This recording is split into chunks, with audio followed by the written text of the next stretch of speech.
வணக்கம். புது புது அர்த்தங்கள் நிகழ்ச்சியில் உங்களை சந்திக்கிறதுல ரொம்ப மகிழ்ச்சி.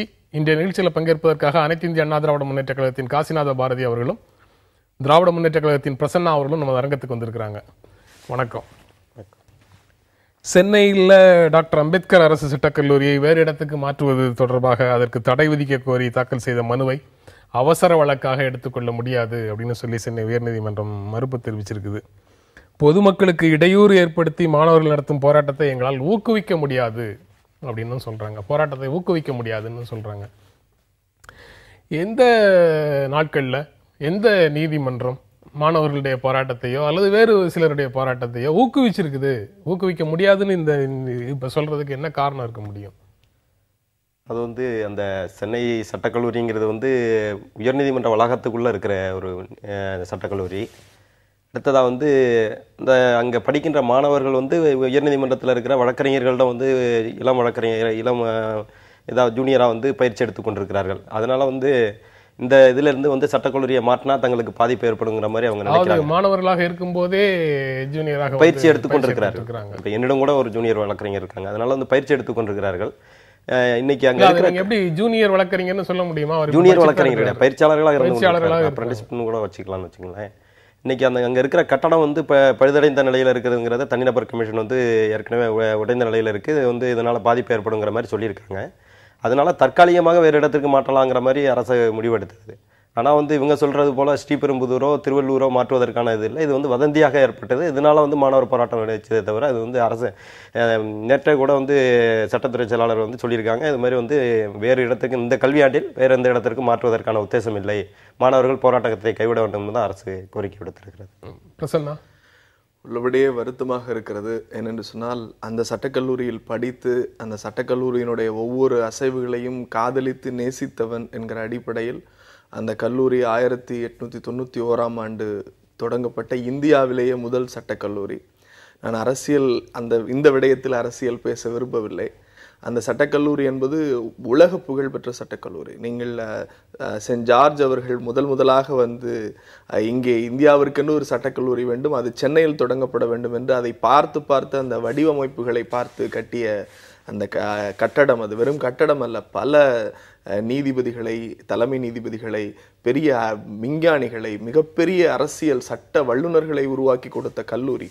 பழமையை பாதுகாக்கிறோம், பழமையை பேணி பாதுகாக்கிறோம் என்பதுதான் நம்முடைய நிரந்தர தேவையாக இருக்கிறதே தவிர இன்னைக்கு அங்கே சின்ன சின்ன பிரச்சனைகள் இருக்கு. அந்த சட்டக்கல்லூரி என்பது பிரச்சனைகளுக்குள்ளான இடம்தான். ஏனென்று சொன்னால், மற்ற மாணவர்களை விட சட்டம் படிக்கிற மாணவர்கள் சமூகம் சார்ந்த விடயங்கள்ல உடனே பார்க்கக்கூடிய நிலை இருக்கிறது. நான் அந்த கல்லூரியில் படித்தவன். எனக்கு சமூகம் சார்ந்த அக்கறை இருந்தது. நான் ஒரு இயக்கத்தின் தலைமையேற்று இந்த இயக்கத்தினுடைய இன்றைக்கு இணை செயலாளராக பணியாற்றி கொண்டிருக்கிறேன். ஆக எங்களை வார்த்தெடுக்கிற இயக்கம் அந்த இடமாக நாங்கள் பார்த்தோம். அங்கே இருக்கிற நூலகமாக இருக்கட்டும், அங்கே சாதிய பிரச்சனைகள், சமூக பிரச்சனைகள் என்று இருந்தாலும் கூட இன்றைக்கு நம்முடைய நண்பர் காசி சொல்வது போல இந்த வருடத்திற்கு தான் அவர்கள் மாற்ற மாட்டோம் என்று சொல்லுகிறார்களே தவிர, ஏற்கனவே திருவள்ளூரிலும் காஞ்சிபுரத்திலும் இடம் பார்த்தாகிவிட்டது. 120 கோடி ரூபாய் பணம் ஒதுக்கப்பட்டாகிவிட்டது. 60 கோடி ரூபாய் என்று கல்லூரிகளுக்கு. நாங்கள் வேண்டுவதெல்லாம், நீங்க இந்த ரெஸ்ட்ரிக்ஷனை, நீங்க கல்லூரிகள் தொடங்குங்க, அதை வேண்டான்னு சொல்லல. இந்தியாவில் தொடங்கப்பட்ட ஒரு முதல் கல்லூரியை இடித்து விட்டு மூட போகிறோம் அல்லது பொதுப்பணித்துறை சான்றிதழ் கொடுக்கவில்லை, தனிநபர் கமிஷன் சொல்லிவிட்டது அந்த கல்லூரியை 2ஆக பிரிக்கிறோம் என்பதை எல்லாம் தவிர்த்து, அது ஒரு புராதன சின்னம், அது வெற்றியினுடைய அடையாளம். பல உச்ச நீதிமன்ற நீதிபதிகளை தந்த கல்லூரி, எங்களைப் போல அரசியல் தெளிவர்களை தந்த கல்லூரி, பல நிதியமைச்சர்களை தந்த கல்லூரி, பல மாநிலங்களுக்கு தலைமை நீதிபதிகளை தந்த கல்லூரி என்கிறதன் அடிப்படையில் கல்வியினுடைய தரத்தை உயர்த்தி மாணவருடைய எண்ண ஓட்டத்தை மாற்றி அந்த கல்லூரியை அங்கேயே நடத்த வேண்டும் என்பதுதான் என்னுடைய தாழ்மையான வேண்டுகோளாகவே வைக்கிறேன். நீங்க அரசுக்கு மாற்றுவதற்கான எண்ணம் இல்லை அப்படின்னு சொல்றீங்க இந்த கல்வி ஆண்டில். இல்ல, பழையன கழிதலும் புதியன புகுதலும் சொல்லுவாங்க. அதாவது ஒவ்வொரு மாவட்ட வாரியாக சட்டக்கல்லூரிகள், அரசு சட்டக்கல்லூரிகளை துவங்குவதற்கு கொள்கை முடிவு தமிழக அரசு எடுத்திருக்கிறது. அதில் எந்த மாற்று கருத்தும் கிடையாது. ஆனால் அதற்கும் இந்த கல்லூரியை மாற்றுவதற்கான எந்த உத்தேசமும் கிடையாது. ஆனால் கட்டடங்கள் பழுதான நிலையில் இருப்பதற்காக பொதுப்பணித்துறையும் தனிநபர் கமிஷனும் ஏற்கனவே அறிக்கை கொடுத்ததனால், இதனையும் தாண்டி ஏதாவது ஒரு விபத்து நடந்துவிட்டால் அரசு சரியில்லை என்ற ஒரு குற்றச்சாட்டை பிரசன்னாவே முன்வைப்பார். அன்றைக்கும் ஒரு டிபேட் நடக்கும். அதனால வந்து அதை கட்டிடம் பழுதானதுனால தான் அதை வந்து தற்காலிகமாக வேறு இடம்னா அதை சென்னையில் தான் மாற்றுறதுக்காக இருக்காங்களே தவிர திருவள்ளூரோ வேறு எந்த பகுதியும் கிடையாது.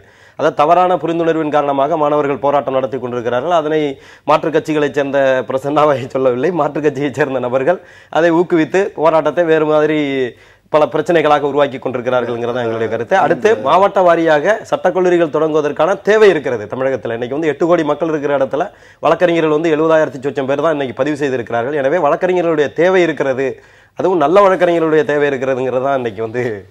இல்லை, நான் திரும்பவும் இதில் அரசியல் பேச விரும்பலை. அதை பார்த்தீங்கன்னா அந்த கல்லூரி வளாகம் என்பது ஒரு பெரிய வளாகம். சென்னை உயர்நீதிமன்றத்தோடு அட்ஜசன்ட் பில்டிங். இப்போ மருத்துவக் கல்லூரிகள் எல்லாம் எப்படி வந்து மருத்துவ மாணவர்கள் அந்த மருத்துவமனையை ஒட்டி அவர்கள் கல்லூரிகள் இருக்கிறது, போகிறார்கள், கற்கிறார்கள் என்றெல்லாம் இருக்கிறது அல்லவா? ஒரு பெரிய புராதன கட்டடம் இருக்கிறது. அந்த கட்டடம் அது ஒன்றோடு ஒன்று இணைந்து இருக்க வேண்டும் அப்படிங்கிறது வந்து ஒரு கண்டிஷன் தானே. அது it is not a mandatory. மருத்துவ கல்லூரிகளுக்கு அது கண்டிஷன் தானே. ஆமா, அதே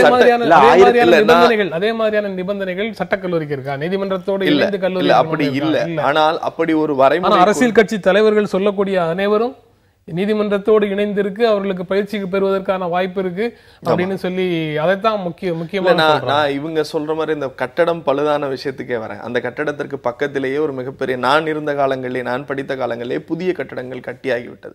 அந்த இடங்களிலே கல்லூரிகள் நடத்தலாம். அதிகபட்சமாக ஒரு வருடத்திற்கு அங்கே 320 மாணவர்கள் தான் சேர்க்கப்படுகிறார்கள்.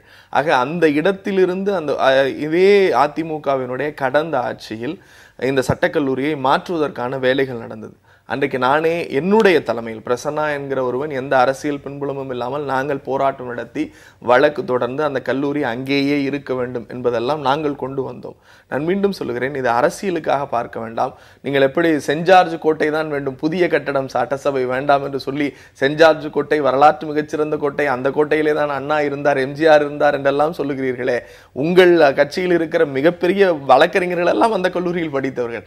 அதற்காகவாவது அந்த கல்லூரியை விட்டுவிடுங்கள். தொடர்ந்து மாணவரிடத்திலே மாற்றம், கலந்துரையாடல், அவருடைய திறன் மேம்பாடு, திறன் வளர்ச்சி, அதிலே கவனம் செலுத்தி மாணவர்களை கட்டுக்குள் வைத்து அந்த போராட்ட களங்களிலிருந்து தாண்டுவது தேவையற்ற போராட்டங்களிலிருந்து. நாங்கள் எல்லாம் மாதத்திற்கு 10 நாள் போராட்டம் நடத்தினோம். அது எந்த வகையான போராட்டம் என்பது அன்றைக்கு இருந்த பத்திரிகையாளர்கள் எல்லோருக்கும் தெரியும். நாங்கள் பதிவு செய்திருக்கிறோம். அப்படி சமூக விழிப்புணர்வோடு மக்களுக்கு இடைஞ்சல் இல்லாமல் உள்ளிருப்பு போராட்டங்கள் நடத்துவதோ அல்லது உங்களுடைய கருத்துக்களை பதிவு செய்வது. இன்னைக்கு சென்னை உயர்நீதிமன்றம் கூட சொல்லி இருக்கிறது, உங்களுடைய கருத்துக்களை முதலில் அதிகாரிகளிடத்திலே தெரிவியுங்கள், அதிகாரிகளிடத்திலே தெரிவித்து விட்டு பிறகு உங்களுடைய போராட்டத்தை நடத்துங்கள் என்றெல்லாம் சொல்லி இருக்கிறார்கள். எங்கள் முன்னே வாருங்கள். ஆனால் அதிகாரிகள் இந்த முடிவை எடுப்பதற்கு முன்னால் ஏறக்குறைய ஒரு பேட்சுக்கு 320 மாணவர்கள் என்று சொன்னால் 1200 பேர் இருப்பாங்க. 3 ஆண்டுக்கு சட்டப்படிப்பு, 5 ஆண்டு சட்டப்படிப்பு என்று. அந்த 3 ஆண்டிற்கும் 5 ஆண்டுக்கும் ஏறக்குறைய ஒரு 1000 மாணவர்கள் தான் அங்கே இருப்பாங்க. அதுவுமே 2 மணி நேரம் 3 மணி நேரம் தான் வகுப்புகள். மாறி மாறி வருகிற போது அவர்களை ஒரு கலந்து, இவ்வளவு மாணவர்கள் இங்கு இருக்கிறீர்கள், நாங்க இந்த அகாடமிக் இயருங்கிறத நேற்றைய முடிவு தான். இந்த அகாடமிக் இயர் இன்னும் மே வரைக்கும் தான். அதற்கு பிறகு சென்னையில் சட்டக்கல்லூரியே கிடையாது.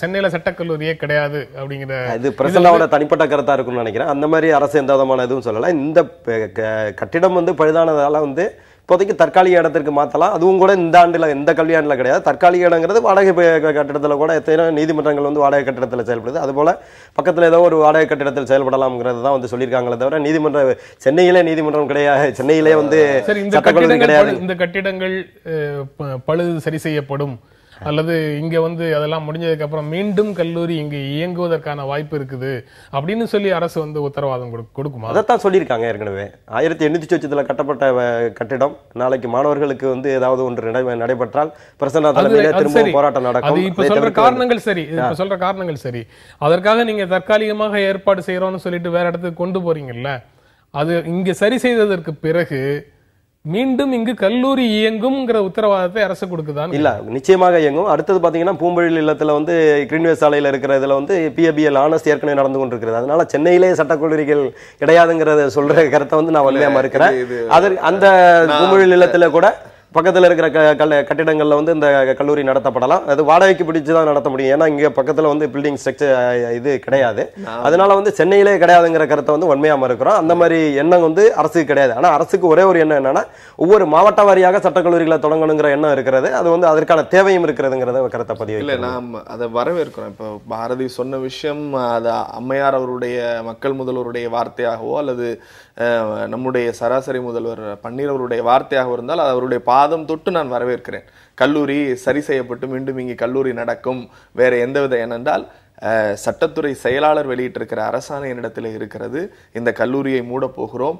பிடபிள்யூடி ரிப்போர்ட் கொடுக்கப்பட்டிருக்கிறது. 120 கோடி பணம் ஒதுக்கப்பட்டிருக்கிறது. இதை 2 கல்லூரிகளாக பிரித்து காஞ்சிபுரத்திலும் திருவள்ளூரிலும் நாங்கள் தொடங்க போகிறோம். ஸ்ரீபெரும்புதூரிலும் திருவள்ளூரிலும் தொடங்க போகிறோம். சென்னையில் இங்கே சட்டக்கல்லூரி இல்லை என்று ரொம்ப அற்புதமான வன்மையாக என்னை கண்டிக்கிறேன் என்று சொன்னார். சென்னை பூம்புலகத்திலே ஒரு சட்டக்கல்லூரி இருக்கிறது என்று சொல்லி அந்த சட்டக்கல்லூரியிலே என்னை போன்ற சராசரியாக வறுமையில் பிறந்து ஏழ்மையில் வாடிய மாணவர்கள் படிக்க முடியாது. ஏனென்றால் அங்கே 6 மாதத்திற்கு ஏறக்குறைய 45,000 ரூபாய் பணம் கட்ட வேண்டும். அந்த கல்லூரியில் படிக்க வேண்டும் என்றால் திராவிட முன்னேற்ற கழகம். அதனால வந்து அவர் வந்து ஏதோ அரசுல செய்யப்பட்ட நிகழ்ச்சி போல கல்லூரி என்பது பிஏபிஎல் ஆனர்ஸ்ங்கிறத வந்து கொண்டு வந்தது அவங்கதான். அதனால வந்து இது சராசரிக்கு மேல எல்லாம் போக வேண்டிய பிரச்சனை. படிப்பை வந்து கொண்டு வந்தது நீங்க தான். இது வந்து சட்டக்கல்லூரி மாணவர்களுக்கு இடையே வந்து இந்த மாதிரி வந்து உயர்வு தாழ்வை வந்து இது பண்ணி கொண்டு வந்ததும் நீங்க தான். நீங்களே அப்புறம் வந்து சொல்றதுங்கிறது வந்து சாத்தான் வேதம் ஓதுவது போல வந்து பண்ணக்கூடாது. இதுல அரசியல் பேச விரும்பல. நான் என்னுடைய கருத்து அரசியல் உங்க அரசாங்கம் தான் தொடங்குச்சு. நான் வந்து மாற்று கருத்து சொல்லல. உங்க அரசாங்கம் தான் தொடங்குச்சு. பிஏபிஎல் கானஸை வந்து கொண்டு வந்தது உங்க அரசாங்கம் தான். செங்கல்பட்டுலையும் பூம்புலகத்திலையும் கொண்டு வந்தது. அதனால வந்து நீங்க வந்து மாற்று கருத்து சொல்ல நீதிமன்றத்திலேயாவது என்ன தீர்வு? அரசு சட்டக்கல்லூரியை வேறு இடத்துக்கு மாற்றக்கூடாது, வழக்கு முடியும் வரை வேறு இடத்துக்கு மாற்றக்கூடாது, இது தொடர்பாக மாணவர்களுடன் கலந்து பேச வேண்டும். அந்த 3ஐயும் நீதிமன்றம் வந்து அரசுக்கு அறிவுறுத்துறதுக்கு அல்லது ஆணையிடுவதற்கு வாய்ப்பு இருக்கா? நிச்சயமா. இந்த இப்ப சித்திக்குன்னு ஒரு மாணவர் வழக்கு தொடர்ந்திருக்கார். இதுல என்ன பிரச்சனை அப்படின்னா, இன்னைக்கு இருக்கிற தலைமை நீதிபதி அந்த சிஸ்டமேட்டிக்கை வந்து ரொம்ப விரும்புறார். எதா இருந்தாலும் அதனுடைய எந்த லைன்ல வரணுமோ அந்த லைன்ல தான் வரணுங்கிறாரு. பெரும்பாலும் அவர் அவசர வழக்குகளை எடுத்துக்கொள்வதில்லை. ஆகவே இது மாணவர்களுக்கு எதிரானது அப்படின்னு இல்லை. வழக்கு வருகிற போது அதனுடைய தேவையின் அடிப்படையில் கனமிகுந்த தலைமை நீதிபதி அவர்கள் சரியான முடிவை எடுப்பார். அந்த வழக்கு முடிகிற வரை அல்ல, இங்கே இருக்கிற சூழ்நிலைகள் அவங்க அந்த assurance, government should give assurance. இப்போ காசியானந்த நம்முடைய காசி அவர்கள் வந்து சொன்ன அஷூரன்ஸை அரசு வந்து அங்க சொல்லிருச்சுன்னா மாணவர்கள் போராட்டமே பண்ண போறதில்லை. அது ஒரு அஃபிடவிட்டா, இப்ப காசி சொன்னதை நேரலையில சொன்னதை நீதிமன்றத்துல ஒரு அஃபிடவிட்டா தாக்கல் பண்ணிட்டீங்கன்னா போராட்டமே நடக்க போறது இல்லை. நீங்க வேற இடத்துக்கு மாற்ற மாட்டோம் அல்லது வழக்கு முடிகிற வரைக்கும் வேற இடத்துக்கு மாற்ற மாட்டோம் அப்படிங்கிற மாதிரியான உத்தரவாதத்தை நீதிமன்றத்துக்கு அரசு கொடுக்கறதுக்கு வாய்ப்பு இருக்கா?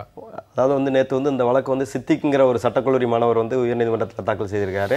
இது தலைமை நீதிபதி வந்து மதுரையில் இருக்கிறதுனால வந்து அக்னிஹோத்ரி அண்டு வேணுகோபால் பெஞ்சில் தான் நேற்று அந்த வழக்கு வந்திருக்கிறது. அவர்கள் என்ன சொல்லியிருக்கிறார்கள்னா வந்து மாணவர்கள் வந்து நியாயமான காரணங்களுக்காக போராட்டம் நடத்துவது வந்து தவிர்க்க முடியாது. ஆனால் வந்து அந்த போராட்டம் வந்து பொதுமக்களுக்கு இடையூறாக இருக்கக்கூடாது. பார்த்தீங்கன்னா வந்து ஒரு 3 மணி நேரத்திற்கு மேலே வந்து டிராஃபிக் ஜாம் ஆகி ஒட்டுமொத்த பொதுமக்களுடைய வடிவம் எப்படி இருந்தது, அதை கலைப்பதற்கு அரசு என்ன செய்தது, அந்த விவரங்களுக்குள்ள இதுவரைக்கும் நம்ம போகவே இல்லை. இது எல்லாமே வந்து காரணமாகத்தான் நீங்க வந்து அரசியல் பேச மாட்டேன்னு சொல்லிட்டு கூட நீதியரசர் அக்னிஹோத்ரி அவர்கள் சொன்ன கருத்தை நான் சொல்றேன். நான் என்னுடைய கருத்தை சொல்லல. அவங்க என்ன சொல்லிருக்காங்கன்னா, இந்த பகுதியை முடிக்க வேண்டிய இடத்துல இருக்கோம். இந்த பகுதியை முடிக்க வேண்டிய இடத்துல இருக்கிறோம்.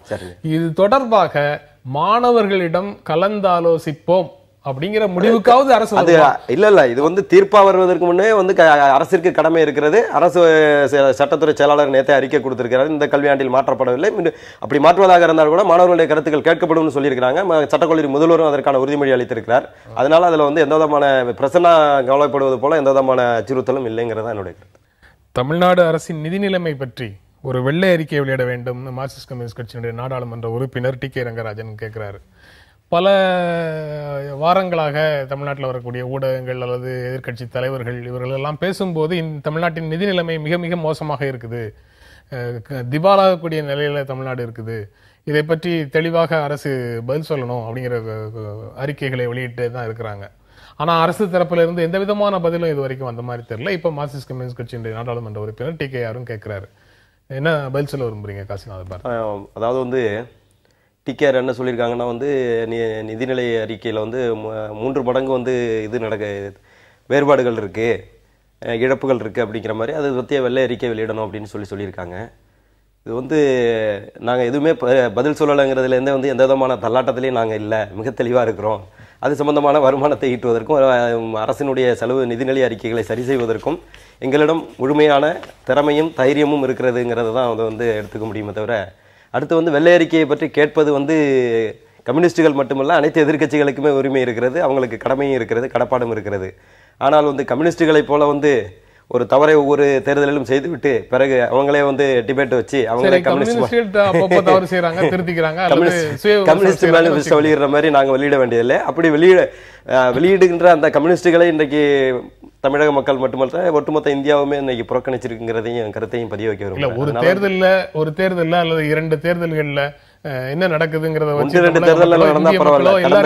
கடந்த 20 ஆண்டுகளாக நடக்கின்ற தேர்தலையும் மேற்கு வங்காளத்தில் அவங்களுடைய ஆட்சி அதிகாரத்தை இழந்திருக்காங்க, அடுத்து கேரளாவிலையும் இழந்திருக்காங்க. அவங்களுக்கு இருந்த 2 பேச நம்ம விவாதத்துல இருந்து வெளியில போறோம், இருந்தாலும் வேற வழி இல்லாம அதை பத்தி பேசுறேன். 77 இருந்து 88 வரைக்கும் தமிழக மக்கள் புறக்கணிச்ச திராவிட முன்னேற்ற கழகம் தான் 89ல வந்து மீண்டும் ஆட்சிக்கு வந்தது. அது கூட எம்ஜிஆர் புரட்சித் தலைவர் எம்ஜிஆர் அவர்களுடைய இறப்பில் ஏற்பட்ட காரணமும் விளக்கமும் 1000 சொல்லலாம். இல்ல புரட்சித் தலைவர் எம்ஜிஆர் அவர்களுடைய இறப்பினால் ஏற்பட்ட இடத்தை மட்டுமே அவர்கள் நிரப்பினார்கள் வழி, அதுக்கு பிறகு பண்ண முடியல. இல்ல அதுக்கு பிறகுனாலும் நீங்க 96லயும் 2006லயும் திரும்ப அவங்களால ஆட்சிக்கு வர முடிஞ்சது.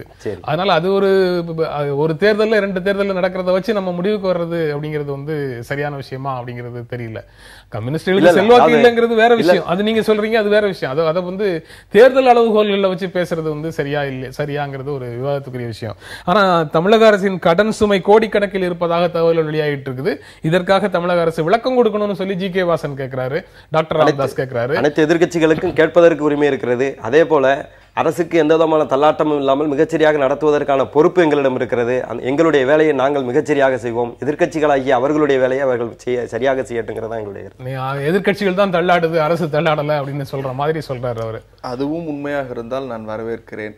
திராவிட முன்னேற்ற கழக ஆட்சியில் பொருளாதார வளர்ச்சி 20.14%. இன்றைய ஆட்சியினுடைய பொருளாதார வளர்ச்சி என்பது -1.13%. திராவிட முன்னேற்ற பிரசன்னா எடுத்து வைத்திருக்கிற கணக்கா இல்ல இது வந்து எதுவும் வேற எதுவும்? திராவிட முன்னேற்ற கழக ஆட்சியில வந்து தொழில் வளர்ச்சி, இது நான் என்னுடைய கணக்குல ஜிடிபி என்று சொல்லப்படுகிற மத்திய கணக்குத்துறையினுடைய எல்லா மாநிலங்களுக்குமான பட்டியல்.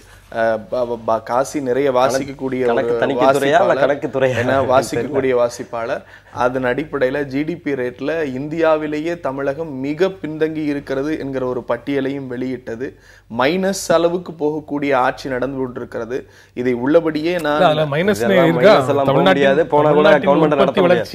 தமிழ்நாட்டின் உற்பத்தி வளர்ச்சின்னு நீங்க சொல்ற புள்ளி விவரத்துல திமுக ஆட்சியில 2009-2010 ஆண்டுல 29.18%, அதிமுக ஆட்சி 2012-13 1.31% தான் இருக்கு. அதுதான் அந்த 20க்கும் மேல அத நீங்க மைனஸ்னு சொல்றீங்க, குறைஞ்சத மைனஸ். ஆமா, 20ங்கிற இடத்துல இருந்து நீங்க 1.1ங்கிறத தான் நம்ம அந்த அளவுகோல் 20 எங்க இருக்கு 1 எங்க இருக்குங்கிறதான் பார்க்கணும். 2 கடந்த போன வாரமும் சரி அதற்கு முந்த வாரம் சரி தமிழகத்தில் வந்த எல்லா அவர்களுடைய ஆளும் கட்சியினுடைய வாரதலாக இருந்தாலுமே 2 லட்சம் கோடி கடன் தள்ளாடுகிறது தமிழக அரசுன்னு சொல்லி ஒரு 5 பக்கத்திற்கு எல்லா நாளிதழ்களுமே கட்டுரை எழுதின. இது ஏதோ எதிர்க்கட்சிகள் கேட்கிறது என்பது அல்ல. ஒரு அரசினுடைய கடமை என்னவென்று சொன்னால் எதிர்க்கட்சிகள் மட்டுமல்ல, பத்திரிகைகள் அல்ல, சாதாரண குடிமகனுக்கு ஏற்படுகிற அச்சத்தை கூட நீங்கள் ஆட்சியாளர்கள் உங்களிடத்தில் நாங்கள் பொறுப்பை ஒப்படைத்திருக்கிறோம், எங்களுக்கு சந்தேகம் இருக்கிறது. நேற்றைக்கு விக்ரமராஜா நம்முடைய வணிகர் சங்கங்களினுடைய பேரவை செயல் தலைவர் சொல்லி இருக்கிறார், அந்த வணிக வரி வசூலை தவிர்த்து லஞ்சப்பண வசூல் தான் அதிகமாக இருக்கிறது என்று ஒரு பொதுப்படையான அமைப்பினுடைய தலைவர் வந்து தவறான கருத்தை பதிவு வைக்காதீங்க. அதாவது இல்ல நான் முடிச்சேன், ஏற்படுவதற்கு சில்லறை வர்த்தகத்தில் அந்நிய முதலீட்டை வந்து ஆதரிக்கிறோம்னு சொல்லி அங்க கையை தூக்கிட்டு இங்க எதிர்க்கிறோம்னு சொல்லி சொன்னது வந்து இவருடைய தலைவர் தான். என்ன சில்லறை வர்த்தகத்தில் இது மாதிரி வந்து அந்நியர்கள் வருகிற போது இங்கே கிடைக்கக்கூடிய தனிப்பட்ட ஒரு கீரை விற்கின்ற ஒரு ஆயாவுக்கு கிடைக்கக்கூடிய 100-200 அமௌண்ட் கூட இன்னைக்கு வந்து அந்நிய கம்பெனிகளுக்கு போகிறது. இதுக்கெல்லாம் காரணமாக அமைந்தது வந்து உங்களுடைய ஐக்கிய முற்போக்கு கூட்டணி அரசினுடைய தவறான பொருளாதார கொள்கை. நாங்கள் காரணம் அல்ல, உங்களுடைய ஐக்கிய முற்போக்கு கூட்டணி அரசினுடைய கொள்கை தான் காரணமே தவிர நாங்கள் கிடையாது. நான் பேசுறேன், நீங்க சொல்லுங்க, நான் உங்களை மறுப்பு சொல்லல. இல்ல நீங்க வந்து வெள்ளை அறிக்கை அரசு வெளியிட வேண்டிய அவசியம் இருக்கு அப்படிங்கறத நீங்க வலியுறுத்துறீங்க. கட்டாயமாக வலியுறுத்துறீங்க. நீங்க அந்த மாதிரி எதுவுமே தேவையில்லை, எல்லாமே சரியாக இருக்கு அப்படின்னு சொல்றீங்களா? இல்ல, எதுவுமே தேவை கிடையாது. இது பணவீக்கம் இவங்க சொல்ற சுட்டிக்காட்டுகின்ற பணவீக்கம் சரியாக இருக்குமானால் எப்படி 390 ரூபாய்க்கு விற்று கொண்டிருக்கக்கூடிய சிமெண்டை இன்னைக்கு அம்மா சிமெண்ட் என்று நாங்கள் 180 ரூபாய்க்கு ஏறக்குறைய பாதிக்கு பாதி விலை நாங்கள் அரசாங்கம் கொடுக்கிறது என்றால் அதற்கான நிதியையும் அதற்கான ஆதாரத்தையும் உருவாக்கி கொண்டுதான் நாங்கள் செய்து கொண்டிருக்கிறோமே என்று பிரசன்னா சொல்வது போல தவறான கருத்தோட்டங்களின் காரணமாக கிடையாது. இலங்கை அகதிகளை அந்த நாட்டுக்கு திருப்பி அனுப்ப வேண்டும் என்ற நோக்கில் நடந்த டெல்லியில் நடந்த கூட்டம் தொடர்பாக தமிழ்நாட்டில் அதிமுகவுக்கும் திராவிட முன்னேற்ற கழகத்துக்கும் இடையில ஒரு அறிக்கை போர் நடந்துட்டு இருக்குது. முதலமைச்சர் பன்னீர்செல்வத்துக்கும் திமுக தலைவர் கருணாநிதிக்கும் இடையில அந்த அறிக்கை போர் நடந்துட்டு இருக்குது. அந்த அறிக்கை போர்ல இருக்கக்கூடிய கருத்துக்கள் எந்த அளவுக்கு இன்றைய சூழல்ல அந்த பிரச்சனையினுடைய தீவிரத்தையும் தீர்வை நோக்கி அதை நகர்த்துவதற்கும் உதவியாக இருக்கு அப்படிங்கிறது முதல்ல எழக்கூடிய ஒரு கேள்வி. பரஸ்பரம் ஒருவர் மீது ஒருவர் அவதூறு சேற்றை அள்ளி வீசுவதை தவிர அந்த அறிக்கைகள்ல வேற என்ன இருக்குன்னு நினைக்கிறீங்க? அது 30/1/2015 என்று டெல்லியில வந்து அகதிகளை திருப்பி அனுப்புவது சம்பந்தமாக ஒரு கூட்டம் நடைபெற்றது. அதற்கு முதலமைச்சர் ஓ பன்னீர்செல்வம் அவர்கள் மிக தெளிவாக இன்றைக்கு வந்து கால சூழ்நிலை வந்து அகதிகளை திரும்பி அனுப்புவதற்கான சூழ்நிலை சரியில்லாமல் இருக்கிறது. எனவே இது பற்றி பிறகு அகதிகளிடம் கருத்து கணிப்பு கேட்டதற்கு பிறகு நம்ம முடிவு செய்யலாங்கிற மாதிரி ஒரு கடிதத்தை எழுதியிருக்கிறார். இன்றைக்கு பார்த்தீங்கன்னா வந்து இலங்கையில் ஏறக்குறைய 3 மாவட்டங்கள் வந்து அரசுடைமையில் இருக்குது. 12 நபர்களுக்கு ஒரு இராணுவ வீரர்கள் அங்கே இருப்பதாக கருத்துக்கள் வருகின்றன. இப்படிப்பட்ட கால சூழ்நிலையில் லட்சக்கணக்கான மக்கள் கொன்று குவிக்கப்பட்டிருக்கிறார்கள். இன்றைக்கு தமிழ் மக்கள் அங்கு பாதுகாப்பாக இன்றைக்கு புதிய அரசு பொறுப்பேற்றிருக்கிற போதும் கூட இன்றும் 13வது சட்ட திருத்தம் உருவாக்கப்படாத சூழ்நிலையில் 13வது சட்ட திருத்தத்திற்கான இம்ப்ளிமெண்டேஷன் கொடுக்கப்படாத சூழ்நிலையில் இன்றைக்கு அனுப்புவதற்கான கால சூழ்நிலை இருக்கிறதா என்பதுதான் இன்னைக்கு கேள்வி. ஆனால் வந்து இன்றைக்கு அனுப்புவதற்கான கால சூழ்நிலை இருக்குதா அப்படிங்கிறதும் அடுத்து வந்து அகதிகள்கிட்ட வந்து கருத்து கணிப்பு கேட்கணுங்கிறதும் தான் முதலமைச்சர் ஓ பன்னீர்செல்வம் அவர்கள் சொல்லியிருக்கிறார். ஆனால் இதிலே விடமத்தனமாக கலைஞர் அவர்கள் உள்ளே புகுந்து இல்லாததும் பொல்லாததுமாக சொல்லிக் கொண்டிருப்பது அவர்தான். ஆனால் இன்றைக்கு அவர் என்ன சொல்லியிருக்கிறாருன்னா அரசியலை வைத்து பிழைப்பு நடத்துகின்றார் ஓ பன்னீர்செல்வங்கிற அடிப்படையில் நேற்று ஒரு அறிக்கை கொடுத்திருக்கிறார். இது மிக தவறான ஒரு முன்னுதாரணத்தை ஒரு மிகப்பெரிய தலைவராக ஒரு பழம்பெரும் தலைவராக இருக்கக்கூடியவர் செய்யக்கூடாத ஒரு செயல். அரசியலை பிழைப்பாக நடத்த முடியும் என்பதை உலக வரலாற்றில் முதலாக உருவாக்கியவர் இன்வென்டர் அண்ட் ஃபவுண்டர் யாருன்னு கேட்டீங்கன்னா கருணாநிதி தான். அதுல மாற்று கருத்து யாருக்கும் இருக்க முடியாது. மற்றவங்களை சொல்லக்கூடாதுன்னு சொல்லிட்டு நீங்க அவர் மேல அதே அந்த அவரு யாரால் உருவாக்கப்பட்ட கான்செப்ட் அதை வந்து வேற ஒருத்தர் மேல அவர் திணிக்கிறார். அதுதான் நான் வந்து சொல்றேன், வந்து அரசியலை பிழைப்பா நடத்த முடியுங்கிறதுக்கு வந்து உதாரணம் அவரும் அவருடைய குடும்பமும் தான், வேற யாரும் கிடையாது. பிரசன்னா அதுக்கு பதில் சொல்ல வேண்டியது இல்லை அப்படின்னு நினைக்கிறேன். நிச்சயமா தரந்தாழ்ந்த விமர்சனங்களுக்கு தரந்தாழ்ந்து நான் போக நீங்க வந்து தரந்தாழ்ந்த விமர்சனத்தை அவர் தலைவர் தான் வைத்திருக்கிறார். நீங்க சப்ஜெக்டுக்கு வாங்க.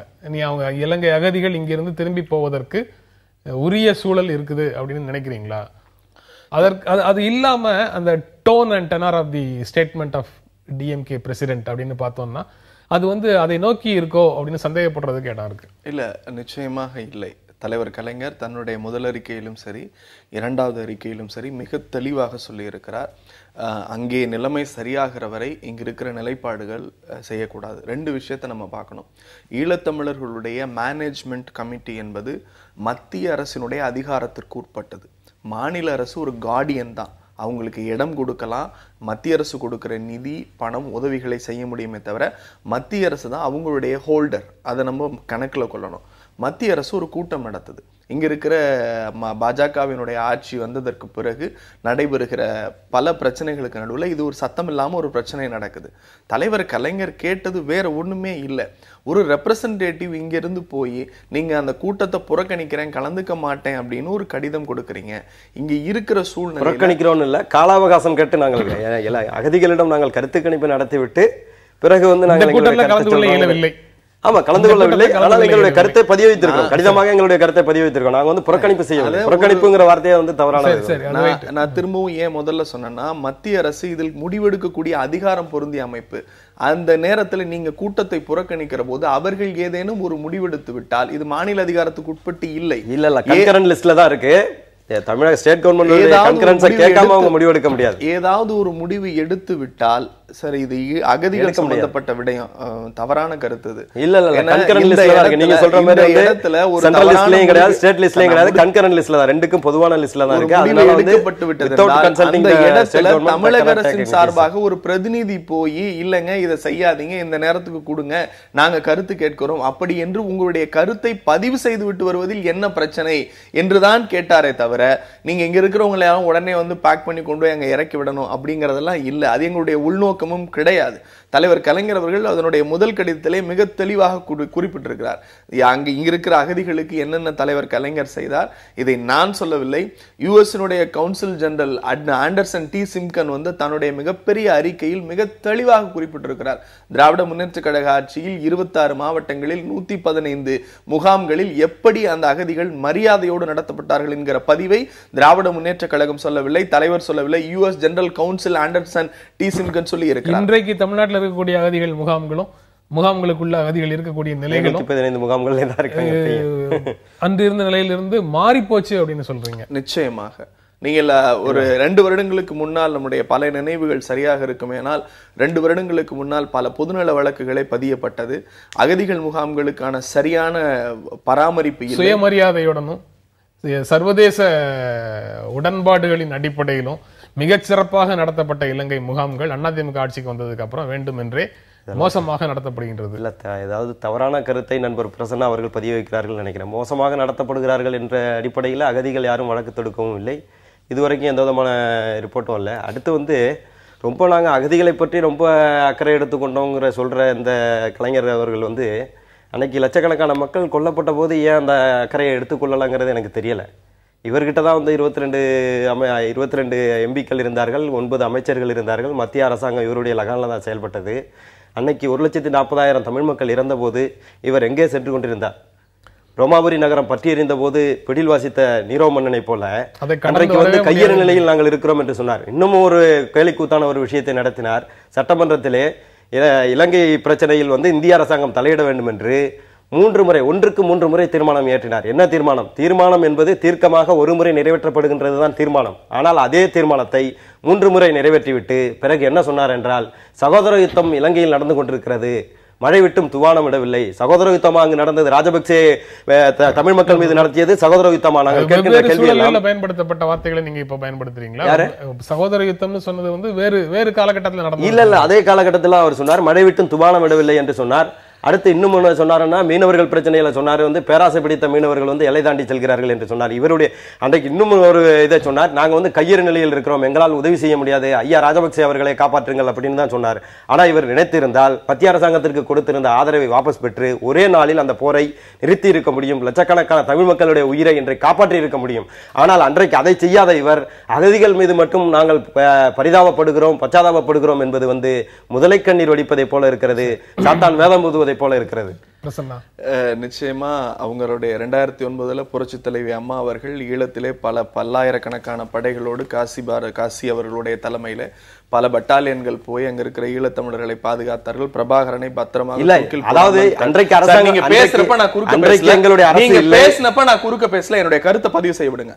கருத்தா இது பட்டாலியனோடு போறது இதெல்லாம் வந்து கருத்துக்களா? இல்ல ரொம்ப பட்டாலியனோடு நீங்க வந்து கருத்துக்களை சொல்லுங்க, கருத்தை சொல்லுங்க. அதுக்காக பட்டாலியனோடு பிரபாகரனை தூக்கில் போடலாம் எல்லாம் ரைட், அதெல்லாம் விட்டுருங்க. இது ஒரு சந்தை கடை. அது நான் 2 விஷயம் என்ன சொல்றேன்னா, நாங்கள் திரும்ப பதில் சொல்லியாகி விட்டது. சந்தை கடையில் வியாபாரத்தை பார்த்தது நீங்கள், சந்தை கடையில் வியாபாரத்தை பார்த்தது நீங்கள், நாங்கள் அல்ல. தெளிவாக அன்றைக்கு 2G ஸ்பெக்ட்ரம் வழக்கிற்காக 2G ஸ்பெக்ட்ரம் வழக்கிற்காக ஒட்டுமொத்த தமிழகமும் காவல் எடுக்கப்பட்டது. 2G வழக்கிலிருந்து ஆதரவை பெற்று 2G வழக்கை மத்திய அரசு அந்த ஆட்சி காலங்களினுடைய முடிவு 6 மாதம் தான் இருக்கிறது. அந்த இடங்களில் நடைபெறுகிற மாற்றங்களினால் ஒரு நிரந்தர கட்டமைப்பு இல்லாதனால் அவற்றில் நாம் எடுத்து சொல்ல முடியாது என்கிற குற்றச்சாட்டு. ஒரு மாநில கட்சியும் ஒரு மாநில கட்சியினுடைய அதிகாரமும் உங்களுக்கும் நன்றாக தெரியும், மற்றவர்களுக்கும் நன்றாக தெரியும், சட்டம் படித்த வழக்கறிஞருக்கும் நன்றாக தெரியும்.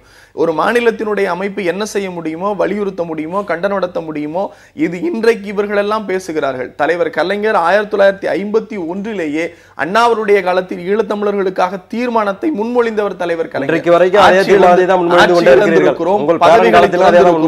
போராட்டங்கள் நடத்தி இருக்கிறோம். இன்றைக்கும் அவர்களோடு சகோதர அந்த நிலைப்பாடிலேயே தலைவர் கலைஞர் தொடர்ந்து கொண்டிருக்கிறார்.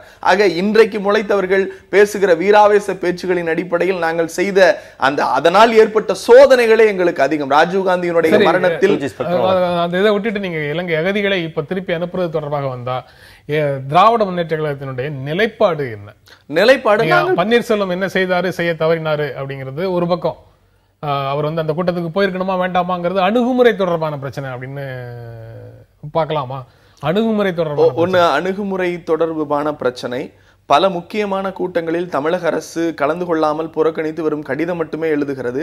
அதனால் தமிழக அரசிற்கும் தமிழக அரசுக்கு மட்டுமல்ல தமிழகத்தில் வாழுகிற மக்களுக்கும் இழப்பு ஏற்படுகிறது என்பதுதான் பொருள். மத்திய அரசிடம் அதிகாரம் இருக்கிறது, மத்திய அரசிடம் முடிவெடுக்கும் வாய்ப்பு இருக்கிறது. அதனால மத்திய அரசு கூட்டக்கூடிய அனைத்து கூட்டங்களிலேயும் மாநில அரசுகள் போய் கலந்து கொள்ள வேண்டும் அப்படிங்கிறது உங்களுடைய நிலைப்பாடா? இல்ல, அப்படி கிடையாது. இஷ்யூ பேஸ்ட் அப்படிங்கிறது எது இம்பார்ட்டன்ட் இல்லை. நீங்க ஒரு அமைச்சர் கலந்து கொள்வதற்கும் ஒரு செயலர் கலந்து கொள்வதற்குமான வித்தியாசங்கள் இருக்கிறது. ஒரு மூத்த அதிகாரி அனுப்புங்க, கருத்து சொல்லட்டும், பதிவு பண்ணிக்கிறோம்னு கேட்டிருக்காங்க. அதுல ஒன்றும் பிரச்சனை இல்லை. ஒரு முதலமைச்சர் அதற்கு அறிக்கை கொடுக்கணுங்கிற அவசியமும் இல்லை. எந்த விதமான சூழல் மாற்றமும் அங்க இல்ல. வடக்கு கிழக்கு பகுதிகளில் இருக்கக்கூடிய இராணுவங்கள் திரும்ப பெறப்படவில்லை. அங்கு நடந்த சிங்கள குடியேற்றம் அப்படியே தான் இருக்கு.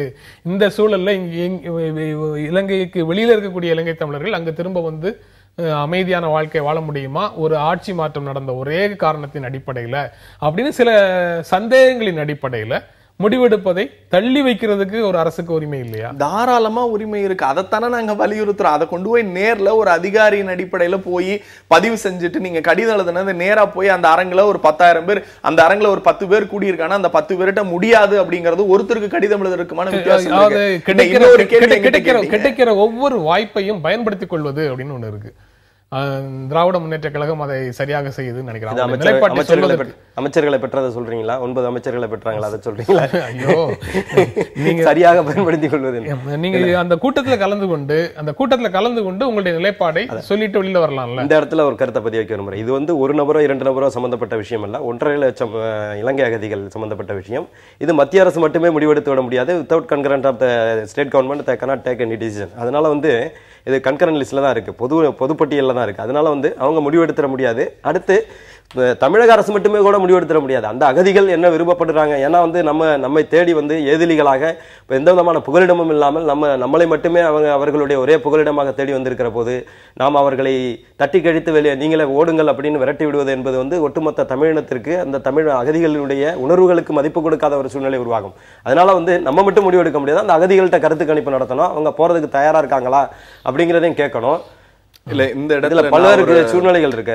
போய் ஒரே நாளே அன்னைக்கு போய் கருத்தை பதிய வைக்கலாங்கிறதுக்காக அவங்க ஒரு நெகட்டிவான முடிவை எடுத்துட முடியாது. ஈழத்தந்தை செல்வா அவர்களுடைய மகன் மரியாதைக்குரிய சந்திரஹாசன் அவர்கள் ஒரு ஈழ அகதிகளினுடைய மறுவாழ்வு அமைப்பினுடைய ஒரு தலைவராக இருக்கிறார். அவர் சமீபத்தில் ஒரு அறிக்கை விட்டார். அந்த அறிக்கையின்படி 2014 வரைக்கும் தமிழகத்தில் இருக்கிற, இந்தியாவில் இருக்கிற ஈழ அகதிகள் 70% பேர் அவர்கள் நாங்கள் எங்கள் மண்ணிற்கு போகிறோம் என்பதை கருத்தாகவும், 20% பேர் ஒரு குறிப்பிட்ட நிபந்தனைகளின் அடிப்படையில் நாங்கள் இலங்கைக்கு போகிறோம் என்பதையும், 10% பேர் இல்லை நாங்கள் இங்கேயே தமிழகத்திலே இருந்து விடுகிறோம் என்று திராவிட முன்னேற்ற கழகம் சொல்லவில்லை. இந்த கருத்து கணிப்பு கேட்க வேண்டும் என்று சொன்னாரே, அந்த அமைப்பை சார்ந்த அங்கிருக்கிற நண்பர்கள், அவர்களுக்காக உழைத்தவர்கள் அந்த கருத்தை பதிவு செய்கிறார்கள்.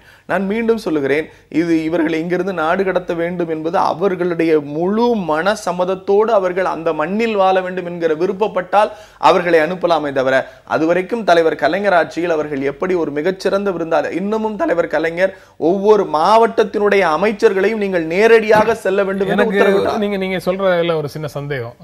நீங்க சொன்ன அதே சந்திரஹாசனுடைய அறிக்கை அல்லது அவருடைய கூற்றை திமுக தலைவரும் தன்னுடைய அறிக்கையில கோட் பண்றாரு.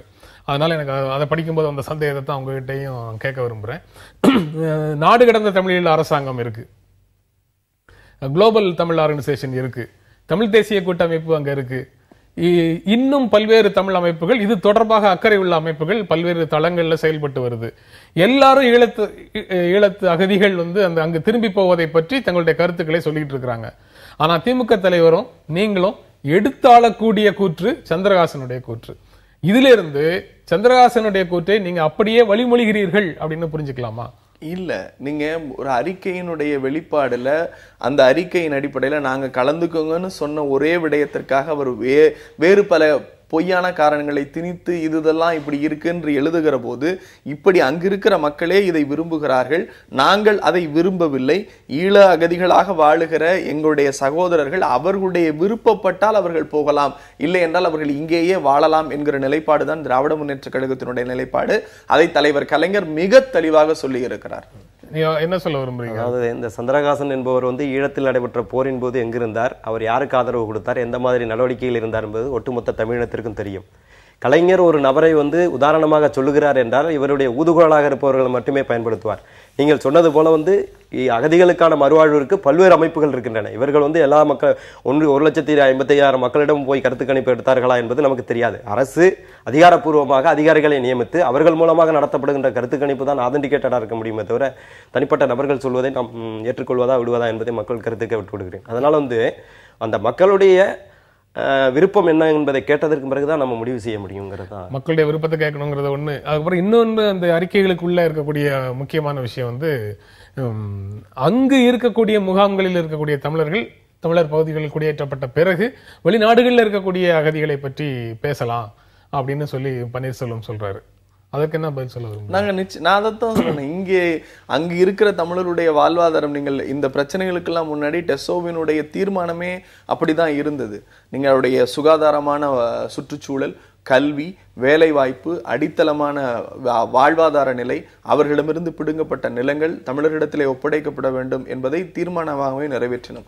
ஆக அங்கிருக்கிற தமிழர்கள் அவர்களுடைய வாழ்வாதாரம், கல்வி, அடிப்படை உரிமைகள் கிடைத்து நிலை பெற வேண்டும். நான் மீண்டும் சொல்கிறேன், இங்கு இருப்பதற்கும் அங்க இருப்பதற்கும் நான் முடிச்சே போட தேவையில்லை. தலைவர் கலைஞர் மிக தெளிவாக சொல்லியிருக்கிறார், அவர்கள் விருப்பப்பட்டாலே ஒழிய அவர்களை அனுப்பக்கூடாது.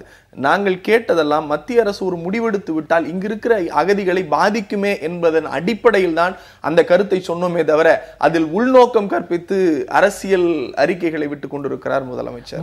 மாநில அரசை கேட்காம மத்திய அரசால எதுவுமே செய்ய முடியாது அப்படின்னு சொல்லி காசிநாத பாரதி சொல்றாரு. அது வந்து உங்களுக்கு ஏற்புடையதல்ல.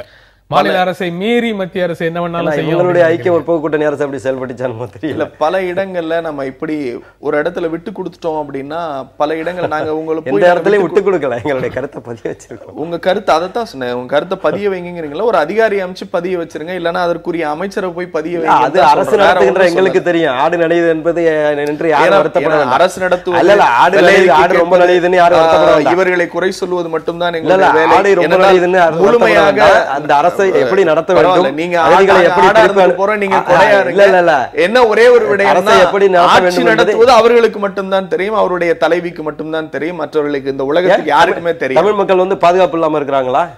பாதுகாப்பு இல்லாம இருக்காரா? யாருக்குமே தெரியும். நான் போறப்ப இன்னும் என்னோட கழுத்துல செயின் இருந்துச்சுன்னா நாளைக்கு நான் உயிரோட இருப்பேனாங்கிறது சந்தேகம் தான். நீங்க அரசு வந்து முகாம்களுடைய நிலைகளை மேம்படுத்துவதற்காக எதுவும் செய்யறதாகவும் தெரியல. அகதிகளுக்கு கொடுக்கப்பட்ட உதவித்தொகையை கூட உயர்த்தி அறிவிச்சிருக்கிறாங்க. அடுத்து வந்து அவங்கள வந்து வெளி வேலைகளுக்கு கூட செல்லலாம்னு சொல்லி அரசு வந்து அனுமதி கொடுத்திருக்கிறது. ஆனால் ஈவினிங் அட்டண்டன்ஸ்ல கையெழுத்து போடணும்னு சொல்லியிருக்கு. எல்லா விதமான நடவடிக்கைகள் எடுத்துக்கொண்டு தான் இருக்கிறார்கள். அதுல ஒன்றும் மாற்றுக்கிறதே கிடையாது. மாறி மாறி திமுகவும் அண்ணா திமுகவும் கடந்த 20 வருடங்களாக, மற்றது அதுக்கு முன்னாடி உண்டானதெல்லாம் விட்டுருவோம், கடந்த 20 வருடங்களாக 83 இங்க வந்து மக்கள் வந்து இங்க வந்து அகதிகளாக வந்ததுக்கு அப்புறம் கடந்த 20 வருடங்களாக மாறி மாறி ஆட்சி நடத்தின போதும் வேறொரு நாட்டில் இலங்கையிலிருந்து வந்த அகதி இருக்கிற மாதிரி வசதிகளோடும் உரிமைகளோடும் இங்கு இருக்காங்கிறத உங்களால 2 பேராலையும் உறுதியாக சொல்ல முடியுமா? இல்ல, அதை நம்ம உறுதிப்படுத்துறதனுடைய நிலைப்பாடு என்பது ஆட்சி, நமக்கு இருக்கிற அதிகாரம், நமக்கு இருக்கிற பொருளாதார பலம். நீங்கள் லண்டன் போன்ற நாடுகள்ல அங்க இருக்கிற அகதிகள் சமத்துவமான அங்கு அந்த பொருளாதார நிலைக்கேற்ப இங்கிருந்து போனவர்கள் அங்கே குடிமக்களாக மாறி இருக்கிறார்கள். அது அவருடைய சட்டம். கனடாவில் இருக்கிறார்கள், ஆஸ்திரேலியாவில் இருக்கிறார்கள். பல பேர் ஆஸ்திரேலியாவுக்கு கடல் வழி பயணம் போகிற போது அதற்காகத்தான். ஆனால் இங்கு இருக்கிற கட்டமைப்பு வேறு. நம்ம அந்த 2 கட்டமைப்பையும் வித்தியாசப்படுத்தணும். அந்த கட்டமைப்பிற்குள் யார் அவர்களுக்கு நிரம்ப அவர்கள் ஏதேனும் துன்பப்பட்டு இருந்தாலும் அது இந்த கட்டமைப்பின் காரணமாகத்தான். நிச்சயமா அந்த நம்ம அரசியலமைப்பு சட்டத்தை நீங்க உடைக்க முடியாது. அதுதான் மேன்மையான அரசியலமைப்பு சட்டம் அதுல குறுக்கனுக்குதா? அந்த சட்டம் இல்ல, சர்வதேச உடன்பாடுகள் அல்லது சர்வதேச உடன்பாடுகள் வந்து குறுக்கனுக்குதா? சர்வதேச இல்ல இதுல குறுக்கனுக்கிறது வந்து ஆட்சி நடத்தக்கூடிய அரசியல் கட்சிகளுடைய அக்கறை மட்டுமா? இல்ல நீங்க அதான் நீங்க 3 கேள்வி கேட்டீங்க. ஒண்ணு வந்து நிகழ்ச்சி நிறைவு செய்யற இடத்துலயே இருக்கிறோம், சுருக்கமாக சொல்லுங்க. சர்வதேச உடன்பாடுகள் அவர் சொன்னதோட நிகழ்ச்சி நிறைவு செய்யலாம். சர்வதேச உடன்பாடுகள் வந்து டைரக்டிவ் பிரின்சிபல் தானே தவிர இந்தியன் கான்ஸ்டிடியூஷன் வந்து மேண்டேட்டரி. ஒண்ணு. ரெண்டாவது, இந்த பிரச்சனைகள்ல அரசினுடைய அக்கறையின்மை என்பது அந்தந்த ஆட்சியாளர்களை பொறுத்து தலைவர் கலைஞரும் US general council Anderson D சின்கனும் திராவிட முன்னேற்ற கழகத்தில் எப்படியெல்லாம் நடத்தப்பட்டார்கள் என்று ஒரு பட்டியலிட்டு இருக்கிறார். ஏறக்குறைய ஒரு வருடத்தில் மட்டும் 2,80,00,000 ரூபாய் அவர்களுக்கு ஒதுக்கி நாம் நல்லது செய்திருக்கிறோம். நீங்க இறுதியாக சொல்ல விரும்புறது? அது திபெத்தியர்களுக்கு கொடுக்கப்படுகின்ற முழு சுதந்திரமும் இங்க இருக்கிற அகதிகளுக்கு கிடைக்கவில்லைங்கிற கருத்தை வந்து நான் உண்மையா மாற்று கருத்து இல்லாமல் ஒற்றுக்கொள்கிறேன். ஆனா வந்து அவர்களுடைய ஆட்சியில தான் செய்யப்பட்டது, மக்களுக்கு வந்து நல்லது நடந்துச்சு அப்படிங்கறத சொல்றது வந்து இன்றைக்கு விலையில்லா அரிசியில் இருந்து அனைத்து பொருட்களுமே அவங்களுக்கு வழங்கப்படுகிறது. இன்றைக்கு அவங்களுக்கு வழங்கப்படுகின்ற மாதந்தோறுமான இதை வந்து 1,500 ரூபாயை உயர்த்தி கொடுக்க தமிழக அரசு பரிந்துரைத்திருக்கிறது. இன்றைக்கு அகதிகள் வந்து இலங்கையில் இருக்கின்ற முகாம்கள் இருக்கின்ற அகதிகளை விட மிகச்சிறப்பாக இன்றைக்கு வந்து வெளியில கூட வேலைக்கு போகலாங்கிற அளவுக்கு வந்து தமிழக அரசு அவர்களுக்கு அனுமதி கொடுக்கிற உரிமையை ஈழாகதிகளுக்கு கொடுத்துட்டு போங்க, வரவேற்கிறோம். இந்த நிகழ்ச்சியில பங்கேற்று உங்களுடைய கருத்துக்களை பகிர்ந்து கொண்டதற்கு புது புத்தகங்கள் உங்கள் இருவருக்கும் நன்றி தெரிவித்துக் கொள்கிறது. மீண்டும் சந்திப்போம். நன்றி, வணக்கம்.